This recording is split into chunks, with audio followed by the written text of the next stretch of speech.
Morning, La. Ano pong ulam natin, La? Ito apo, nagluto ako ng pancit canton. Paborito mo yan. Tsaka pampahaba pa ng buhay natin. Yes, ang sarap niyan. La, gutom na. Kararating ko lang. Galing school. Ulam natin sa tanghalian, La. Ayan apo, naghanda ako ng gulay. Healthy yan para sa katawan natin. Pampahaba ng buhay. Sige, kain ka na. La, anong ulam natin, La, sa hapunan? Ito oh, gulay ulit.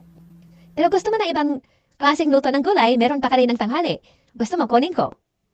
Wala bang manok, La? O kaya baboy? Bawan muna tayo sa mga kolesterol na ulam. Gulay-gulay muna tayo na yun.